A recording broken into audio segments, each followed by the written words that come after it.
Let's take you to KZN now because President Cyril Ramaphosa is expected to unveil landmark statues of struggle icons President Nelson Mandela and former ANC President Oliver Tambo. The 10-meter statues have been installed in prominent and accessible locations in eThekwini.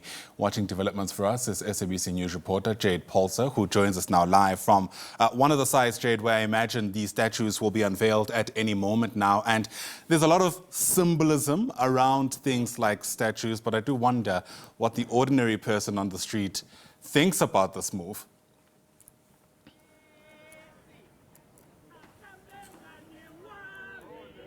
Well, a very good morning to you, Ayanda, and to the viewers of the agenda. And I think it's going to be a very tall order for the President, Cyril Ramaphosa, when he unveils these two statues to convince the residents of eThekwini that it was a necessity. You would know that eThekwini is marred with several challenges.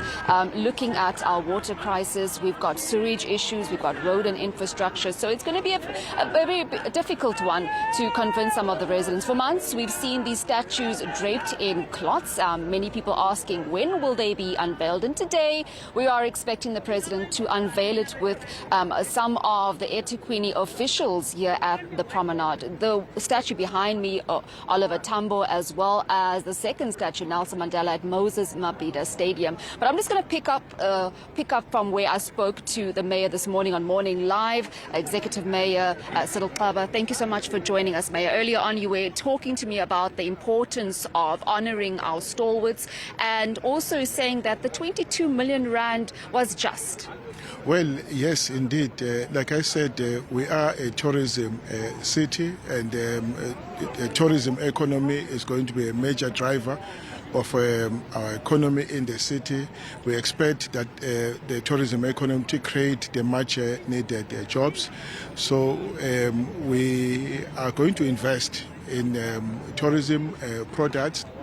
You recall that early this year, the city was ranked number 14 amongst the cities that were assessed to be the best places to travel in 2026.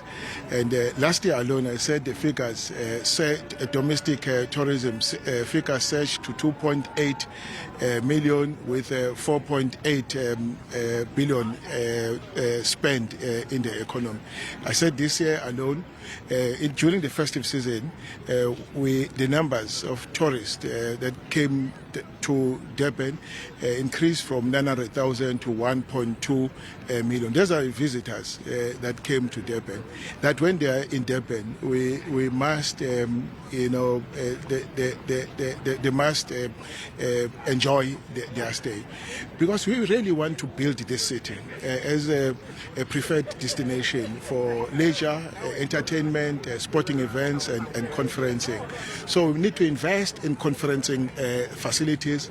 We need to invest in sporting facilities. We need to invest in all domestic what you call tourist attraction, what you call infrastructure, so that we stimulate the tourism in the city, and actually plan to accommodate more numbers.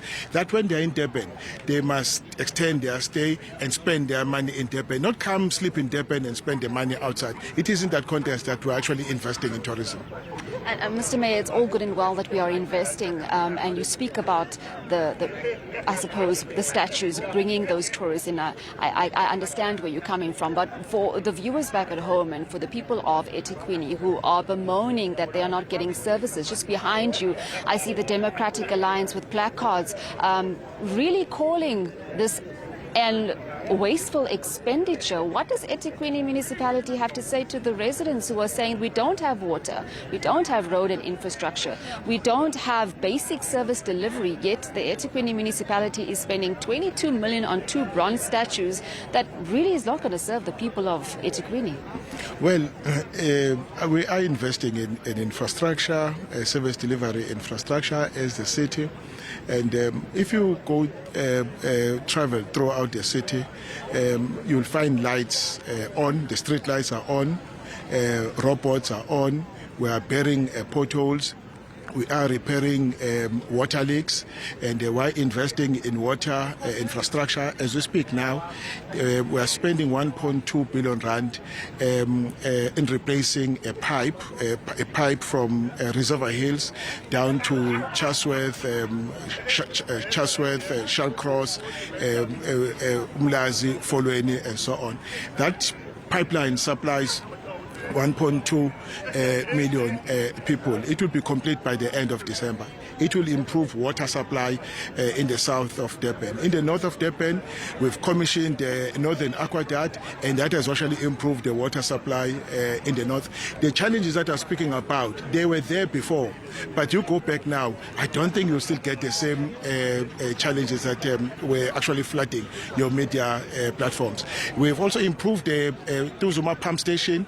We upgraded it, and it now can supply areas of Amaote and Nanda, areas that were not receiving water before. Today they receive water. Yes, there are challenges, and we're addressing those challenges, as I said.